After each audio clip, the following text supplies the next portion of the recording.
ಪಾರಂಪರಿಕ ಸಂಸ್ಕೃತಂ, ಟ್ರೆಡಿಷನಲ್ ಸಂಸ್ಕೃತ್ ಅಂದ್ರೆ ನಮ್ಮ ಪರಂಪರೆ, ನಮ್ಮ ಟ್ರೆಡಿಷನ್ ಅಲ್ಲಿ ಸಂಸ್ಕೃತ ಯಾವಾಗ್ಲೂ ಇದೆ.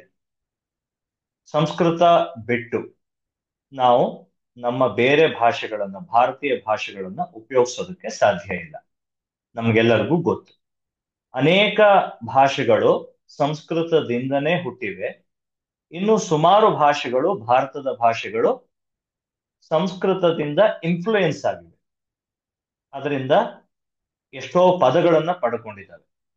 ಅದು ಹೇಗಾಗಿದೆ ಈಗ ಅಂದ್ರೆ, ಅವುಗಳನ್ನ ಬಿಟ್ರೆ, ಸಂಸ್ಕೃತ ಪದಗಳನ್ನ ಬಿಟ್ರೆ, ಈಗ ಕನ್ನಡ ಆಗಿರ್ಬೋದು ಅಥವಾ ಇನ್ಯಾವುದೇ ಭಾಷೆ ಆಗಿರ್ಬೋದು, ಅದನ್ನ ಉಪಯೋಗಿಸೋದಕ್ಕೆ ಸಾಧ್ಯನೇ ಇಲ್ಲ ಅನ್ನೋ ಸ್ಥಿತಿಗೆ ನಾವು ತಲುಪಿದೀವಿ. ಅದು ಒಂದು ಕಾರಣ ಸಂಸ್ಕೃತ ಕಲಿಯೋದಕ್ಕೆ. ನಮ್ಮ ಹೆಸರುಗಳು, ನಮ್ಮ ಊರಿನ ಹೆಸರುಗಳು, ನಾವು ಹೇಳೋ ಶ್ಲೋಕಗಳು, ಆ ಯಾವುದೇ ಆಗಿದ್ರೂ ಎಲ್ಲದೂ ಕೂಡ ಸಂಸ್ಕೃತ ಪದಗಳಿಂದ ಪ್ರೇರಿತವಾಗಿದೆ. Everything is influenced by Sanskrit. All the languages we have been using in India. ಆದ್ದರಿಂದ ಸಂಸ್ಕೃತನ ನಾವು ಕಲಿಬೇಕು. ಅದು ಒಂದು ಕಾರಣ. ಯಾಕೆ ಪಾರಂಪರಿಕ ಪದ್ಧತಿಯಲ್ಲಿ ಕಲಿಬೇಕು ಅಂದ್ರೆ, ಹಿಂದೆ ಸಾವಿರಾರು ವರ್ಷಗಳ ಹಿಂದಿನಿಂದನೂ ಸಂಸ್ಕೃತ ಭಾಷೆ ಇದೆ. ಅದು ಇವತ್ತು ನಿನ್ನೆದಲ್ಲ, ಅಷ್ಟು ಪ್ರಾಚೀನವಾದ ಭಾಷೆ. ಆಗಿನ ಕಾಲದಲ್ಲಿ ಹುಟ್ಟಿದ ಭಾಷೆನ ಈಗಿನ ಮೆಥಡಾಲಜಿನಲ್ಲಿ ಕಲ್ತ್ರೆ ಒಂದಕ್ಕೊಂದಕ್ಕೆ ಮ್ಯಾಚ್ ಆಗಲ್ಲ. ಹಾಗಾಗಿ 4-5 ವರ್ಷ ಸ್ಕೂಲ್ಗಳಲ್ಲಿ ಕಲ್ತ ಮೇಲೂ ಸ್ಟೂಡೆಂಟ್ಸ್ಗೆ ಅಥವಾ ಯಾರೇ ಕಲ್ತಿರ್ತಾರೋ ಅವ್ರಿಗೆ, ದೊಡ್ಡವರಾದ್ಮೇಲಾಗ್ಲಿ ಮೊದಲಾಗ್ಲಿ, ಸಂಸ್ಕೃತನ ಸರಿಯಾಗಿ ಅರ್ಥ ಮಾಡ್ಕೊಳ್ಳೋಕೆ ಸಾಧ್ಯ ಆಗದೆ ಇರೋದು ಅವ್ರದ್ದು ತಪ್ಪು ಅಲ್ಲ, ಯಾವುದೂ ಅಲ್ಲ ಅವ್ರ ಜ್ಞಾನ ಕಮ್ಮಿ ಅಂತ ಅಲ್ಲ. ಹೇಳ್ಕೊಟ್ಟದೆಲ್ಲ ಹೇಳ್ಕೊಟ್ಟಿರ್ತಾರೆ, ಆದ್ರೆ ಆ ಮೆಥಡಾಲಜಿ ಪದ್ಧತಿ ಸರಿ ಇರಲ್ಲ. ಅದು ಹೊಸ ಪದ್ಧತಿ ಸಂಸ್ಕೃತಕ್ಕೆ ಸೂಟ್ ಆಗಲ್ಲ, ಎಫೆಕ್ಟಿವ್ ಅಲ್ಲ, ಅದು ಪರಿಣಾಮಕಾರಿ ಅಲ್ಲ. ಹಾಗಾಗಿ ನಾವು ಹಳೆಯ ಪದ್ಧತಿಯಲ್ಲಿ ಸಂಸ್ಕೃತನ ಕಲ್ತರೆ ಚೆನ್ನಾಗಿ ನೆನ್ಪಿಟ್ಕೊಳ್ಬೋದು, ಅರ್ಥ ಮಾಡ್ಬೋದು. ಅದು ಮುಖ್ಯ ಕಾರಣ ಸಂಸ್ಕೃತನ ಯಾಕೆ ಕಲಿಬೇಕು. ಈಗ ಒಂದೊಂದಾಗಿ ಕಲ್ತ್ಕೊಂಡು ಹೋಗೋಣ. ಸಂಸ್ಕೃತದಲ್ಲಿ ಮುಖ್ಯವಾಗಿ ಒಂದು ಗ್ರಂಥ ಇದೆ ಗ್ರಾಮರ್ ಕಲಿಯೋದಕ್ಕೆ ಅಥವಾ ಭಾಷೆ ಕಲಿಯೋದಕ್ಕೆ, to learn the grammar or ವ್ಯಾಕರಣ ಲ್ಯಾಂಗ್ವೇಜ್. ಅದನ್ನ ಅಷ್ಟಾಧ್ಯಾಯಿ ಅಂತ ಕರೀತಾರೆ. ಇಲ್ಲಿರೋ ಸೇಯಿಂಗ್ಸ್, ಇಲ್ಲೊಂದು ಸೇಯಿಂಗ್ ಇದೆಯಲ್ಲ, ಅದೇನು ಅಂದ್ರೆ, ಅಷ್ಟಾಧ್ಯಾಯಿ ಜಗನ್ಮಾತಾ ಅಮರಕೋಶೋ ಜಗತ್ ಪಿತಾ ಅಂತ.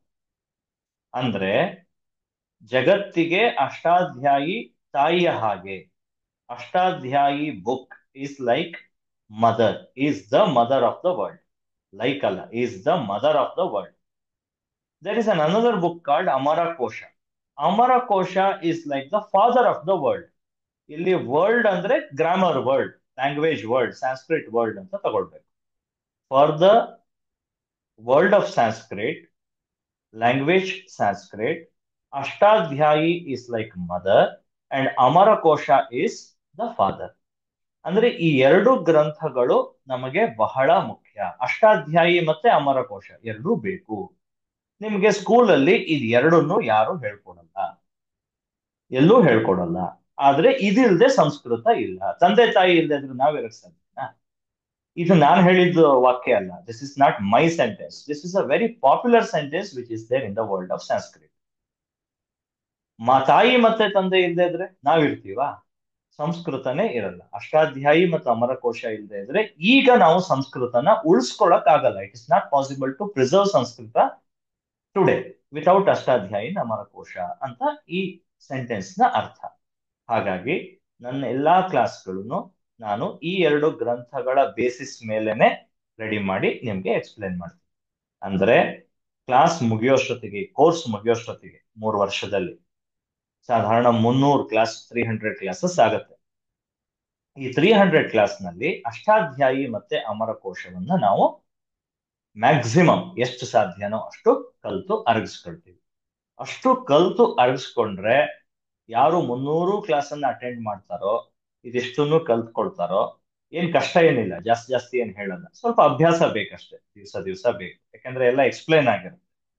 ಯಾರು ಚೆನ್ನಾಗಿ ಕಲ್ತಿರ್ತಾರೋ ಅವ್ರಿಗೆ ಸಂಸ್ಕೃತ ಚೆನ್ನಾಗಿ ಬರುತ್ತೆ.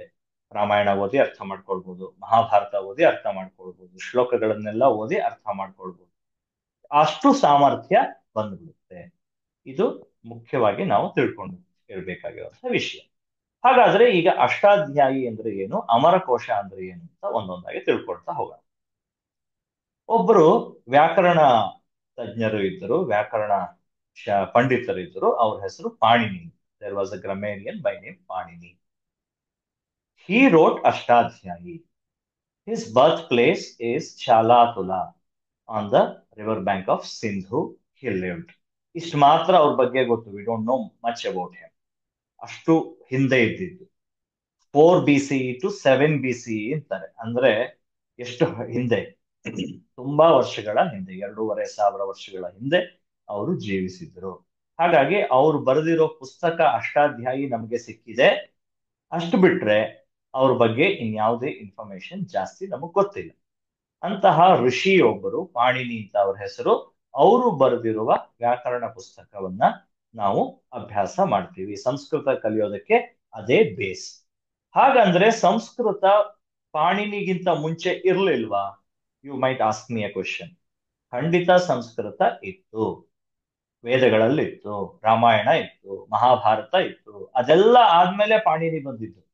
ಆದ್ರೆ ಪಾಣಿನಿ ಬರೋ ಕಾಲಕ್ಕೆ ಸಂಸ್ಕೃತನ ಜನ ಹಾಳು ಮಾಡ್ಬಿಟ್ಟು, ಈಗ ನಾವು ಕನ್ನಡನ ಹಾಳು ಮಾಡಿದೀವಿ, ಇಂಗ್ಲಿಷ್ ಹಾಳು ಮಾಡಿದೀವಿ, ಹಿಂದಿ ಹಾಳು ಮಾಡಿದೀವಿ. ಒಂದು 50-60 ವರ್ಷದ ಹಿಂದೆ ಮಾತಾಡ್ತಿದ್ದ ಕನ್ನಡ ಇವಾಗ ಮಾತಾಡ್ತಿಲ್ಲ. 50-60 ವರ್ಷದ ಹಿಂದೆ ಇದ್ದ ಹಿಂದಿ ಭಾಷೆ, ಆ ಪ್ಯೂರಿಟಿ ಅದರಲ್ಲಿ ಇವಾಗಿಲ್ಲ. ಹೀಗೆ ನಾವೆಲ್ಲ ಹಾಳು ಮಾಡಿದೀವಿ. ಆದ್ರೆ ಸಂಸ್ಕೃತ, ರಾಮಾಯಣ, ಮಹಾಭಾರತದಲ್ಲಿ ಏನಿದೆಯೋ ಅದೇ ಭಾಷೆ ಈಗಲೂ ಉಳ್ಕೊಂಡಿದೆ, ಹಾಗೇ ಇದೆ. ಯಾಕೆ ಅಂದ್ರೆ ಅದಕ್ಕೆ ಕಾರಣ ಪಾಣಿನಿ ಅದಕ್ಕೊಂದು ಫ್ರೇಮ್ ಹಾಕೊಟ್ರು. ಇದನ್ನ ಮುಖ್ಯವಾಗಿ ನಾವು ಅರ್ಥ ಮಾಡ್ಕೊಳ್ಬೇಕು. ಯಾಕೆ ಅವರು ಈಗ ವ್ಯಾಕರಣ ಪುಸ್ತಕನ ಬರೆದ್ರು? ಯಾವ ರೀತಿ ಹಾಳಾಗಿತ್ತು ಅಂದ್ರೆ, ಅವರು ಜನ ಎಲ್ಲ ಯಾವುದೋ ಒಂದು ರೀತಿ ಪದನ ಬಳಸ್ಬೇಕು, ಅದನ್ನ ಬೇರೆ ಬೇರೆ ರೀತಿ ಬಳಸ್ತಾ ಇದ್ರು. ತಪ್ಪಾಗಿ ಬಳಸ್ತಾ ಇದ್ರು, ಹೇಗೋ ಬಳಸ್ತಾ ಇದ್ರು. ಹಾಗಾಗಿ ಅವರೊಂದು ಫ್ರೇಮ್ ವರ್ಕ್ ಕೊಟ್ಟು, ಹೀಗೆ ನೀವು ಭಾಷೆಯನ್ನ ಉಪಯೋಗಿಸ್ಬೇಕು. ರಾಮಾಯಣದಲ್ಲಿ ಹೀಗೆ ಉಪಯೋಗಿಸಿದ್ದಾರೆ, ಮಹಾಭಾರತದಲ್ಲಿ ಹೀಗೆ ಉಪಯೋಗಿಸಿದ್ದಾರೆ, ಹಾಗಾಗಿ ನೀವು ಹೀಗೆ ಉಪಯೋಗಿಸ್ಬೇಕು ಅಂತ ನಮ್ಗೆ ಒಂದು ರೂಲ್ಸ್ ಹಾಕೊಟ್ರು. ಅದನ್ನ ನಾವು ಫಾಲೋ ಮಾಡ್ತಾ ಇದ್ದೀವಿ. ಹಾಗಾಗಿ ಸಂಸ್ಕೃತ ಈಗಲೂ ಹಾಗೆ ಉಳಿದಿದೆ. ಅಷ್ಟಾಧ್ಯಾಯಿಯಲ್ಲಿ ಅಷ್ಟ ಅಧ್ಯಾಯಿ, ಅಧ್ಯಾಯ ಅಂದ್ರೆ chapters.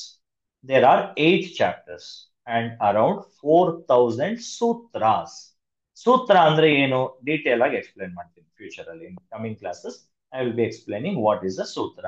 Like the formulas you have in mathematics and science, you can remember it's a sutra. ಕಮ್ಮಿ ಪದಗಳಲ್ಲಿ ಜಾಸ್ತಿ ಎಕ್ಸ್ಪ್ಲನೇಷನ್ ಅನ್ನ ಮಾಡ್ತಾರೆ. ದಟ್ ಇಸ್ ಕಾಲ್ಡ್ ಸೂತ್ರ. ಸೊ 4000 ಸೂತ್ರಗಳಿವೆ. ಹಾಗಾದ್ರೆ ನಾವು ಅಷ್ಟಾಧ್ಯಾಯಿ 4000 ಸೂತ್ರಗಳನ್ನ ಈ 300 ಕ್ಲಾಸಲ್ಲಿ ಕಲಿತೀವ ಅಂತ ನಿಮ್ಗೆ ಅನ್ಸ್ಬೋದು.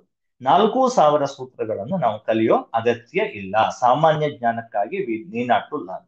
Around 1200 sutras we have to learn. 1200 sutras ನಾವು ಕವರ್ ಮಾಡ್ತೀವಿ ಈ 3 ವರ್ಷದಲ್ಲಿ. ಅಷ್ಟನ್ನ ನೆನ್ಪಿಟ್ಕೊಳ್ಳಿ. ಇದು ಪಾಣಿನಿಯ ಕಥೆ. ಇನ್ನು ಪಾಣಿನಿ ಬರೆದಿರೋ ಇದರಲ್ಲಿ ಅಷ್ಟಾಧ್ಯಾಯಿನಲ್ಲಿ ಅವ್ರ ಬಗ್ಗೆ ಅದರಲ್ಲಿಲ್ಲ. ಅವ್ರ ಬಗ್ಗೆ ನಾವು ಒಂದು ಶ್ಲೋಕವನ್ನ ಹೇಳಿ ಅವ್ರಿಗೆ ನಮಸ್ಕಾರ ಮಾಡಿ ಪ್ರಾರಂಭ ಮಾಡೋದು ಚೆನ್ನಾಗಿರುತ್ತೆ ಅಂತ ಅವ್ರ ಬಗ್ಗೆ ಒಂದು ಶ್ಲೋಕವನ್ನ ಬರೆದಿದ್ದಾರೆ ತಿಳಿದವರು. ಅದನ್ನ ಇಲ್ಲಿ ತೋರಿಸ್ತಾ ಇದ್ದೀನಿ.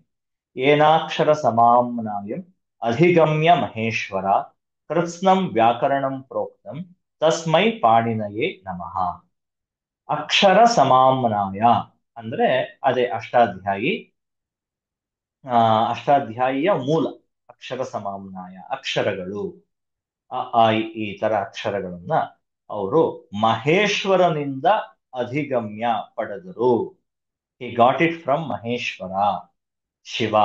ಶಿವನಿಂದ ಪಡೆದರು. ಶಿವನಿಂದ ಪಡೆದು ಅಕ್ಷರಗಳನ್ನ ಕೃತ್ಸ್ನಂ ವ್ಯಾಕರಣಂ ಪ್ರೋಕ್ತಂ, ಪೂರ್ತಿ ಸಂಸ್ಕೃತದ ವ್ಯಾಕರಣವನ್ನ ಹಿ ಎಕ್ಸ್ಪ್ಲೈನ್ಡ್. ಪ್ರೋಕ್ತಂ ನಮಗೆ ಹೇಳಿದರು.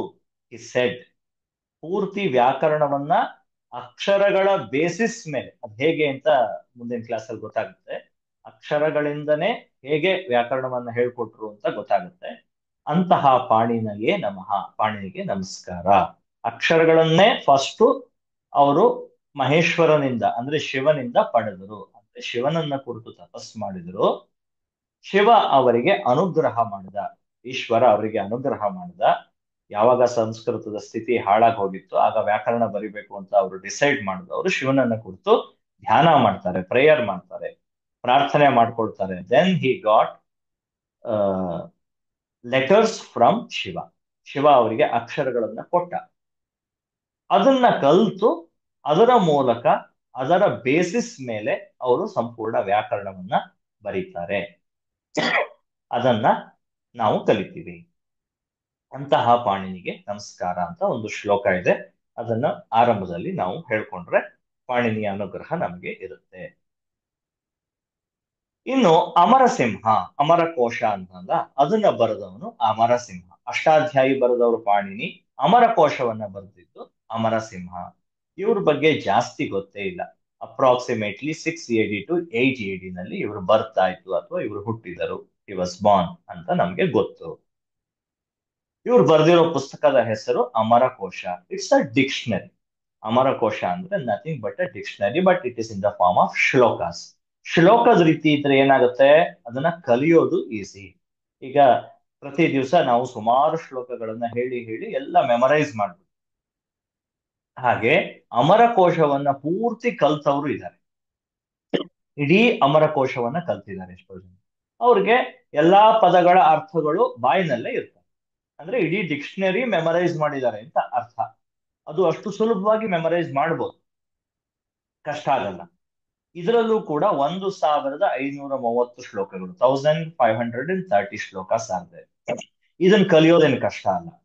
700 ಶ್ಲೋಕಗಳ ಭಗವದ್ಗೀತೆಯನ್ನ ಎಷ್ಟೋ ಚಿಕ್ಕ ಚಿಕ್ಕ ಮಕ್ಕಳು ಕಲ್ತು ಹೇಳಿ ಬಹುಮಾನಗಳನ್ನ ಪಡಿತಾರೆ. ನಿಮ್ಗೆ ಗೊತ್ತಿದೆ, 700 shlokas are learned by so many children, small small children.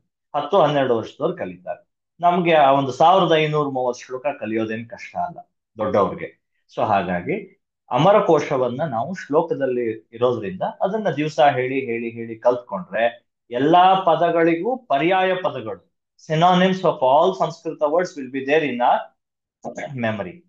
So ಅದು ಅಡ್ವಾಂಟೇಜ್. ಹಾಗಾಗಿ ಅದನ್ನು ಸ್ವಲ್ಪ ಸ್ವಲ್ಪ ಕಲ್ತ್ಕೊಂಡು ಹೋಗ್ತೀವಿ. ಇದ್ರಲ್ಲಿ ಏನ್ ಗ್ರಾಮರ್ ಗೇಮರ್ ಏನಿಲ್ಲ. ಒಂದು ಪದಕ್ಕೆ 3-4 ಪದಗಳ ಅರ್ಥ ಇರುತ್ತೆ ಅಷ್ಟೇ, ಶ್ಲೋಕ ರೂಪದಲ್ಲಿ ಇರುತ್ತೆ. ಅದನ್ನ ಕಲಿಯೋದೇನ್ ಕಷ್ಟ ಅಲ್ಲ. Amarakosha consist of 3 ಕ್ಯಾಂಟೋಸ್. ಕ್ಯಾಂಟೋ ಅಂದ್ರೆ ಸರ್ಗ ಅಂತ, ಚಾಪ್ಟರ್ ಅಂತಾನೆ ಹೇಳ್ಬೋದು. ಅದು ಶ್ಲೋಕ ರೂಪದಲ್ಲಿರೋದಕ್ಕೆ ಕ್ಯಾಂಟೋ ಅಂತ ಕರೀತಾರೆ. And every canto is divided into several divisions. ಡಿವಿಷನ್ಸ್ಗೆ ವರ್ಗಗಳು ಅಂತ ಕರೀತಾರೆ. ಆ ತರ ಮಾಡಿದ್ದಾರೆ. ಅದು ಟೆಕ್ನಿಕಲಿ ಅದು ಆ ತರ ಅರ್ಥ ಮಾಡ್ಕೊಳ್ಬೇಕು. ಬಟ್ ಬೇಸಿಕಲಿ ಒಂದ್ ಶ್ಲೋಕ ಕಲ್ತ್ರೆ ನಮ್ಗೆ ಒಂದ್ 2-3 ಪದಕ್ಕೆ ಅದ್ರ ಸಿನಾನಿಮ್ಸ್ ಎಲ್ಲ ಗೊತ್ತಾಗುತ್ತೆ. ಸೊ ಅಷ್ಟು ನಮ್ಮ ವೊಕ್ಯಾಬುಲರಿ ಡೆವಲಪ್ ಆಗುತ್ತೆ. ಯಾವುದೇ ಲ್ಯಾಂಗ್ವೇಜ್ ಕಲಿಬೇಕು ಅಂದ್ರೆ we have to improve our vocabulary. ಪದಗಳ ಜ್ಞಾನ ಜಾಸ್ತಿ ಆಗ್ತಾ ಹೋಗ್ಬೇಕು. ಆ ಪದಗಳನ್ನ ಜಾಸ್ತಿ ಮಾಡ್ಕೊಳ್ಳೋಕೆ ಈ ರೀತಿ ಡಿಕ್ಷನರಿನ ರೆಫರ್ ಮಾಡ್ತೀವಿ ಬೇರೆ ಲ್ಯಾಂಗ್ವೇಜ್. ಸಂಸ್ಕೃತದಲ್ಲಿ ಅಮರಕೋಶನ ಕಲಿತ್ರೆ ನಮ್ಮ ವೊಕ್ಯಾಬುಲರಿ ಚೆನ್ನಾಗಾಗುತ್ತೆ. ಅಷ್ಟಾಧ್ಯಾಯಿ ಕಲ್ತ್ರೆ ಏನಾಗುತ್ತೆ, ಅಷ್ಟಾಧ್ಯಾಯಿಯಿಂದ ನಮ್ಮ ಗ್ರಾಮರ್, ಬೇಸಿಕ್ ಗ್ರಾಮರ್ ಸಂಸ್ಕೃತದ್ದು ಪರ್ಫೆಕ್ಟ್ ಆಗಿ ಹೋಗ್ಬಿಡುತ್ತೆ, ಎಲ್ಲೂ ತಪ್ಪಾಗಲ್ಲ. ಅಮರಕೋಶ ಕಲ್ತ್ರೆ ಏನಾಗುತ್ತೆ, ನಮ್ಮ ವೊಕ್ಯಾಬುಲರಿ ತುಂಬಾ ಡೆವಲಪ್ ಆಗುತ್ತೆ. ಸೊ ಎರಡೂ ಇದ್ಬಿಟ್ರೆ ಸಂಪೂರ್ಣ ಸಂಸ್ಕೃತ ಬಂತು ಅಂತ ಅರ್ಥ. ಯಾವ ಪುಸ್ತಕ ಓದಿದ್ರು ಸಂಸ್ಕೃತದ್ದು ಸುಲಭವಾಗಿ ಅರ್ಥ ಮಾಡ್ಕೊಳ್ಳೋ ಶಕ್ತಿ ನಮ್ಗೆ ಬರುತ್ತೆ. ಹಾಗಾಗಿ ಇವೆರಡನ್ನ ನಾವು ಇಲ್ಲಿ ಕವರ್ ಮಾಡ್ತೀವಿ. ಈ ಅಮರಕೋಶದಲ್ಲಿ ಮೊದಲನೇ ಶ್ಲೋಕ ಇದೆ. ಇವತ್ತು ಮೊದಲನೇ ಶ್ಲೋಕ ಒಂದು ನೋಡ್ಬಿಡೋಣ. ಯಸ್ಯ ಜ್ಞಾನ ದಯಾ ಸಿಂಧೋರ್ ಅಗಾಧಸ್ಯಾನಘಾ ಗುಣಾಃ ಸೇವ್ಯತಾಮಕ್ಷಯೋ ಧೀರಾಃ ಸಶ್ರಿಯೈ ಚಾಮೃತಾಯ ಚ. ಯಸ್ಯ ಜ್ಞಾನ ದಯಾ ಸಿಂಧೋರ್ ಅಗಾಧಸ್ಯಾನಘಾ ಗುಣಾಃ ಸೇವ್ಯತಾಮಕ್ಷಯೋ ಧೀರಾಃ ಸಶ್ರಿಯೈ ಚಾಮೃತಾಯ ಚ. ಈ ಶ್ಲೋಕದ ಅರ್ಥ ಏನು ಅಂದ್ರೆ, ಇದು ಪ್ರೇಯರ್ ಶ್ಲೋಕ. ಇದರಲ್ಲಿ ಯಾವುದೇ ರೀತಿ ಸಿನಾನಿಮ್ಸ್ ಎಲ್ಲ ಏನಿಲ್ಲ. ಒಂದ್ 3-4 ಆರಂಭದಲ್ಲಿ ಪ್ರೇಯರ್ ಶ್ಲೋಕಗಳಿದ್ದಾವೆ.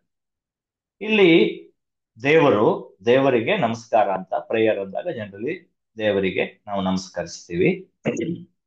ಜ್ಞಾನ ಮತ್ತೆ ದಯೆ. ಜ್ಞಾನ ಅಂದ್ರೆ ನಾಲೆಡ್ಜ್, ದಯಾ ಅಂದ್ರೆ ಮರ್ಸಿ, ಕೈಂಡ್ನೆಸ್. ಅದರ ಓಷನ್, ಸಿಂಧು ಅಂದ್ರೆ ಓಷನ್, ಸಮುದ್ರ. ನಾಲೆಡ್ಜ್ ಮತ್ತು ಮರ್ಸಿ ಇದೆರಡರ ಸಮುದ್ರವಾಗಿರುವ ಭಗವಂತನ ಅಗಾಧಸ್ಯ, ತುಂಬಾ ಡೀಪ್, ತುಂಬಾ ಕಂಟೆಂಟ್ಫುಲ್ ಆಗಿರುವ ಭಗವಂತನ ತುಂಬಾ ಪಯಸ್ಸಾದ ಅನಘಾಹ ಗುಣಾಹ ಅಂದ್ರೆ ಶುಭ್ರವಾದ ಶುದ್ಧವಾದ ಪಾಪರಹಿತವಾದ ಗುಣಗಳು ನಮಗೆ ಸಿಗಲಿ. ಧೀರಾಹ ಧೀರರು ಯಾರು ಕಲಿತಾರೋ ಅವರು ಈ ಎಲ್ಲಾ ಗುಣಗಳನ್ನ, ಭಗವಂತನ ಗುಣಗಳನ್ನ ಸೇವ್ಯತಾಂ ಅದನ್ನ ಅಭ್ಯಸಿಸ್ಲಿ, ಅರ್ಥ ಮಾಡ್ಕೊಳ್ಳಿ. ಅಂತಹ ಭಗವಂತ ಯಾರು? ಭಗವಂತ ಅಕ್ಷಯ, ನಾಶವಿಲ್ಲದ ಭಗವಂತ. ಯಾಕಾಗಿ? ನಮಗೆ ಮುಂದೆ ಮೋಕ್ಷದವರೆಗೆ ನಮ್ಮನ್ನ ಕರೆದುಕೊಂಡು ಹೋಗುವಂತಹ ಜ್ಞಾನವನ್ನ ಸಂಪಾದಿಸೋದಕ್ಕೋಸ್ಕರ, to get the knowledge which can take us towards the liberation, to get that knowledge and to get all the worldly materials. ಶ್ರೀಹಿ ಸಂಪತ್ತು ಬೇಕು ನಮ್ಗೆ ಈ ಇಲ್ಲಿ ಬದುಕಿದ್ದಾಗ, ಈ ಭೂಮಿ ಮೇಲೆ ಬದುಕಿದ್ದಾಗ. ನಂತರ ಒಳ್ಳೆ ಗತಿ ಸಿಗ್ಬೇಕು, we need to get the liberation. ಅದಕ್ಕೆ ಅದೆರಡಕ್ಕೂ ಕೂಡ ಬೇಕಾಗಿರೋ ಜ್ಞಾನ ನಮ್ಗೆ ಎಲ್ಲಿಂದ ಬರುತ್ತೆ? ಭಾಷೆಯ ಮೂಲಕ ಬರುತ್ತೆ. ಅಂತಹ ಭಾಷೆಯನ್ನ, ಅಂತಹ ಜ್ಞಾನವನ್ನ ಭಗವಂತ ನಮಗೆ ಕರುಣಿಸಲಿ ಅಂತ ಇಲ್ಲಿ ಈ ಶ್ಲೋಕದಲ್ಲಿ ಹೇಳಿ ಅಮರಕೋಶವನ್ನ ಪ್ರಾರಂಭ ಮಾಡ್ತಾರೆ. ಸೊ ಇದಿಷ್ಟು ವಿಷಯ ಇವತ್ತಿನ ಕ್ಲಾಸ್ನಲ್ಲಿ ನಾವು ಅರ್ಥ ಮಾಡ್ಕೊಳ್ಳೋಣ. ಮುಂದಿನ ಕ್ಲಾಸ್ಗಳಲ್ಲಿ ಇದನ್ನ ಎಲಾಬ್ರೇಟ್ ಮಾಡಿಕೊಂಡು ಮುಂದುವರಿಸ್ಕೊಂಡು ಹೋಗೋಣ.